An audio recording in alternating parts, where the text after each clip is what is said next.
രാജനിപ്പോ ഒരു വെറും ശമ്പളക്കാരനല്ല, ഒന്നിലൊരു working partner, വേറൊരു കമ്പനിയിൽ ശരിക്കും പാർട്ട്ണർ തന്നെ. ബോണസ്, ലാഭത്തിലെ വിഹിതം, അങ്ങനെ എല്ലാം കൂടെ നോക്കുമ്പോ കൊല്ലത്തില് ഒരു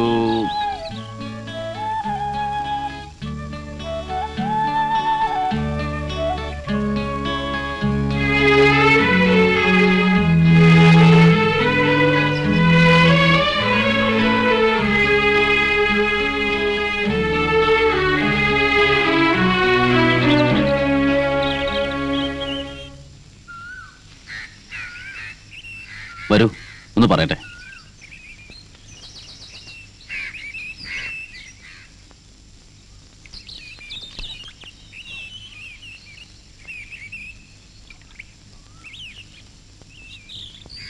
അന്വേഷിച്ചപ്പോ പുറത്തു പോയെന്ന് പറഞ്ഞു.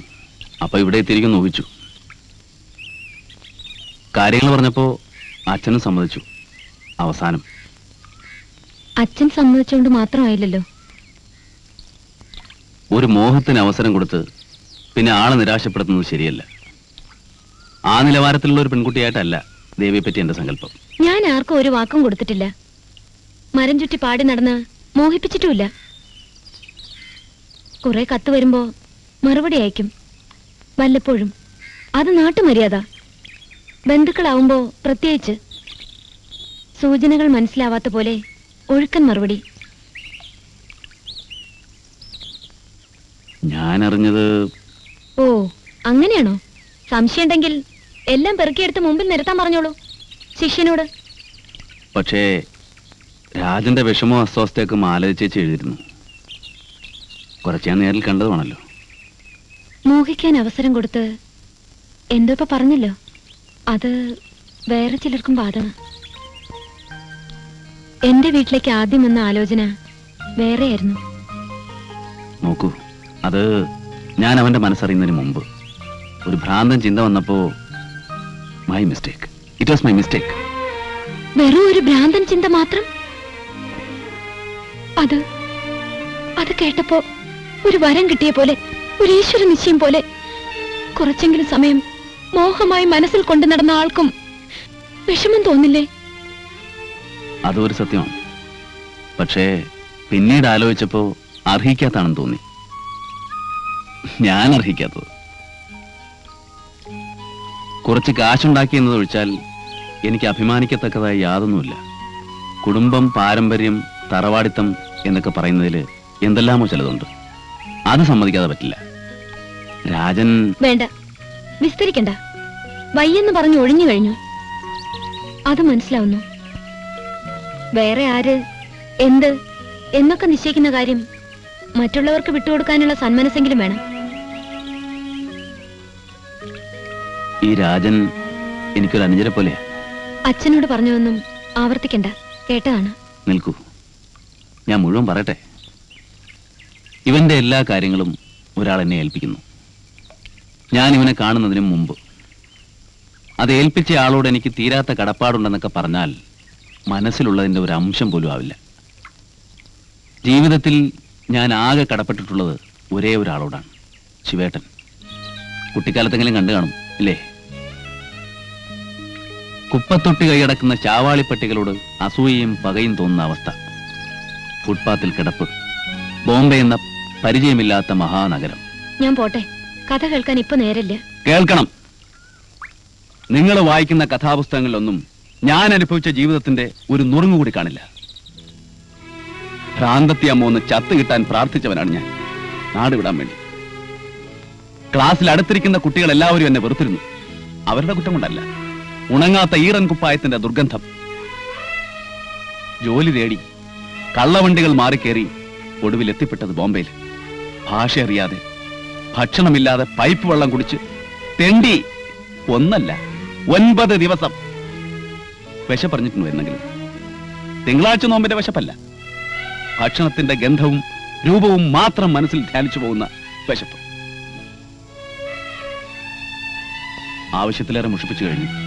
മടുത്തു എന്ന് തോന്നുന്നുണ്ടെങ്കിൽ പോവാം, ഇല്ലെങ്കിൽ ഒരു 5 നിമിഷം കൂടെ നിൽക്കാം. തലചുറ്റി വീണു. പിന്നെ എപ്പോഴോ കണ്ണു തുറന്നപ്പോ മുന്നിൽ ലോകത്തിൽ വളരെ വളരെ അപൂർവമെന്ന് തോന്നിയ ഒരത്ഭുത വസ്തുവെ ഞാൻ കാണുന്നു. ദയ. അതിന്റെ പേര് ശിവൻകുട്ടി. നല്ല ആളായിരുന്നു എന്ന് എല്ലാവരും പറഞ്ഞു കേട്ടിട്ടുണ്ട്, കണ്ടിട്ടുണ്ട് എന്നല്ലാതെ എനിക്കധികം ഓർമ്മയൊന്നുമില്ല. ആ ശിവേട്ടൻ മരിക്കും മുമ്പ് പറഞ്ഞു, അനേനെ ഒരു വഴിക്കാക്കണം, കുടുംബം അങ്ങനെ രക്ഷപ്പെടുന്നെങ്കിൽ രക്ഷപ്പെടട്ടെ. അത് വേറെ കഥ. അതിന് വേണ്ടതിലധികം ചെയ്യുന്നുണ്ടല്ലോ, എല്ലാവർക്കും അറിയുന്നതാണ്. അനുജനെ പോലെയുള്ള ഒരാൾ എന്നോട് ആഗ്രഹം പറയുന്നു. ബാല്യം തൊട്ടേ ലാളിച്ച സ്വപ്നമാണെന്ന് പറയുന്നു. നടത്തിക്കൊടുക്കേണ്ട ബാധ്യത ചുരുങ്ങിയത് ഒന്ന് ശ്രമിച്ചു നോക്കേണ്ട ഉത്തരവാദിത്വമെങ്കിലും എനിക്കില്ലേ? ഒരു കടപ്പാടിന്റെ തുടർച്ചയെന്ന് വേണമെങ്കിൽ പറഞ്ഞോളൂ. തെറ്റായ രംഗത്ത് സ്ക്രിപ്റ്റ് അറിയാതെ കയറിപ്പോയ ഒരു കഥാപാത്രത്തിന്റെ ധർമ്മസങ്കടമാണ് എനിക്ക്. അതും സത്യം. എന്തും പിടിച്ചെടുക്കുന്നതാണ് എന്റെ ശീലം, ഇഷ്ടവും. ഒന്നുമില്ലാത്ത ഞാൻ കച്ചവടം തുടങ്ങിയപ്പോഴും ആ ഒരു വാശിയായിരുന്നു മനസ്സിൽ. എന്നേക്കാൾ കാശ്, സ്വാധീനം, പരിചയമൊക്കെ ഉള്ളവരിൽ നിന്ന് ബിസിനസ് പിടിച്ചെടുത്തു. അതിൽ അഭിമാനവും ചിലപ്പോൾ അഹങ്കാരം ഉണ്ടായിരുന്നെന്ന് വേണമെങ്കിൽ പറയാം. ഇവിടെ ശക്തി കുറഞ്ഞവനെ തട്ടിമാറ്റി പിടിച്ചെടുക്കുന്നത് തെറ്റാണെന്ന് മനസ്സ് പറയുമ്പോൾ ഞാനെന്ത് വേണം? ഞാൻ എന്തൊക്കെയോ പറഞ്ഞു, മനസ്സിൽ കരുതി വന്നൊന്നുമല്ല പറയേണ്ടി വന്നത്. എന്റെ സ്റ്റാൻഡ് എന്താണെന്ന് മനസ്സിലായെങ്കിൽ ആശ്വാസം. എഴുത്തച്ഛൻ എന്താ പറ്റിയ വിസ്കി ബ്രാൻഡിയോ? എല്ലാം കുറേശ്ശെ പറ്റി. ഇവിടെ വിസ്കി അല്ലേ? ജിംലിറ്റ് എന്ന് പറയുന്ന ഒരു സാധനം ഉണ്ട്, നോക്കുന്നോ? അത് ബീറാണോ? നരേഷ് ടേക്കറോ?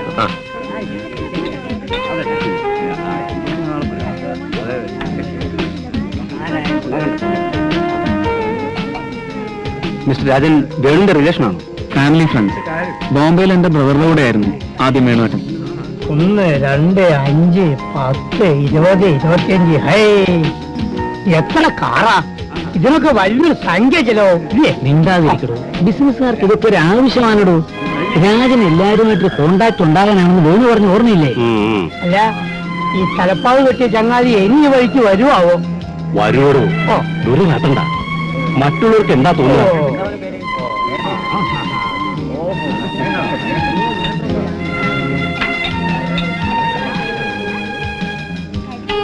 കമ്പനിയായി ലേലം വിളിക്കാമെന്ന് നിശ്ചയിക്കുക, കയറ്റി വിളിക്കില്ലെന്ന് ഉറപ്പിക്കുക. എന്നിട്ട് ഒരുമാതിരി നമുക്ക് തന്നില്ലേ അവൻ? ആ, മദ്രാസിലെ പഴയ ഒരു ബാരിസ്റ്റർ എത്തിരാജിനെ പറ്റി ഒരു ജോക്കുണ്ട്. ബാരിസ്റ്റർ ആണെങ്കിൽ കല്യാണം കഴിച്ചിട്ടില്ല, പക്ഷേ മഹാവീരനായിരുന്നു. സ്നേഹിതന്മാര് ചോദിച്ചു, എന്താ കല്യാണം കഴിക്കാത്ത? അപ്പോൾ അയാൾ പറഞ്ഞത് കേൾക്കണോ? Why should I marry when all my friends are married? സ്നേഹിതന്മാർക്ക് ഭാര്യമാരുള്ളപ്പോൾ എന്തിനാ കല്യാണം കഴിക്കുന്നെന്ന് അല്ലേ വേണു? മതി വർഗീസേ, കാർ ഓടിക്കണ്ടല്ലേ? വർഗീസിന്റെ ഭാര്യ എന്നെ വഴക്ക് പറയില്ലേ? നീക്ക് വീട് വേണു, വീടാനേ. വർഗീസിന്റെ ഭാര്യയോട് എനിക്കൊരു ഉത്തരവാദിത്വം ഇല്ലേ? വീട് വീട് വീട്ടിൽ അച്ഛൻ തീരെ വയ്യ. വേണു വീട് ഞങ്ങളൊന്ന് നേരത്തെ പോയി. ഞങ്ങളുടെ വണ്ടിയില്ല. വേണുവിന്റെ വണ്ടി ചെന്നിറങ്ങിയിട്ട് തിരിച്ചുവിടാ. വണ്ടികൾ ഇഷ്ടം പോലെയുണ്ട്, ഞാൻ പറയാം. വരൂ, നമുക്കൊന്ന് ചുറ്റാം. ചിലരെ പരിചയപ്പെടുത്താൻ ബാക്കിയുണ്ട്. വരൂ. വിടാൻ എടാ, നീയൊക്കെ എന്നാ കാശുകാരനായ നീ വർഗീസിന് അറിയാവടാ.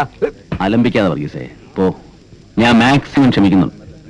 ആ വണ്ടി പൊയ്ക്കോളൂ. എടാ, മരം വാങ്ങാൻ പറഞ്ഞ ജപ്പാൻകാരനും ഇറ്റലിക്കാരനും കൂട്ടിക്കൊടുത്ത് എനിക്ക് ആളാകേണ്ട. എന്നെ തഴഞ്ഞു നീ.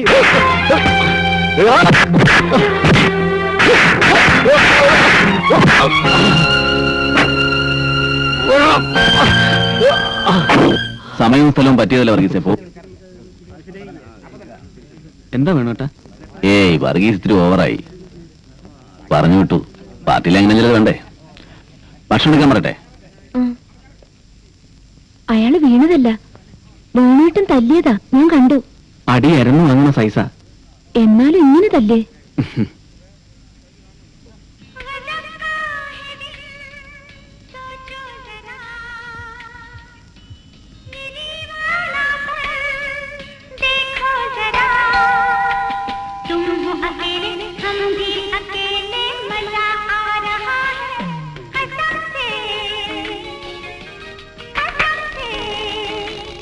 ഇന്നലെ മടങ്ങാൻ പറ്റില്ല, വെളുപ്പിന് ഒറ്റ വിടൽ വിട്ടു.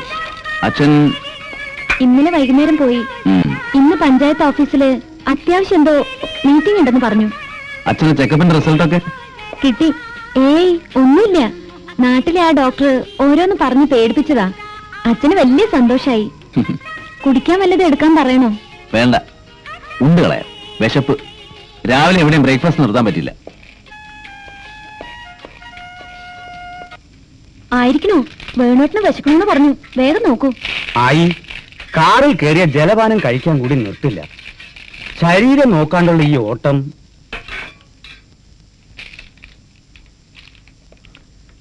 നമുക്ക് വേറൊരു വീടുണ്ട്, ഒരു ഗസ്റ്റ് ഹൗസ് പോലെ. അവിടെ ഇപ്പൊ ഒരു എഞ്ചിനീയർ താമസിക്കുക. ഞാൻ അവിടേക്ക് മാറും. നാളെയോ മറ്റന്നാളോ അതിനുള്ള ഏർപ്പാട് നോക്കണം. എന്തിന്? അത് ചെറുതാ, എനിക്കത് ധാരാളം മതി. അയ്യോ, ഞങ്ങൾ അങ്ങോട്ട് മാറാം. നാട്ടിനൊക്കെ ഗസ്റ്റുകൾ വരാനുള്ള നിങ്ങൾക്കല്ലേ. നിങ്ങളിവിടെ. പക്ഷേ ഭക്ഷണത്തിന്റെ സമയത്ത് മിക്കവാറും ഞാനിവിടെ ഹാജരുണ്ടാവും. വിശക്കുന്നു. രാജൻ വരാൻ ചോദിച്ചേ. നമ്പർ അറിയില്ലേ? അറിയാം, എല്ലാ നമ്പറും പഠിച്ചു വെച്ചിട്ടുണ്ട്.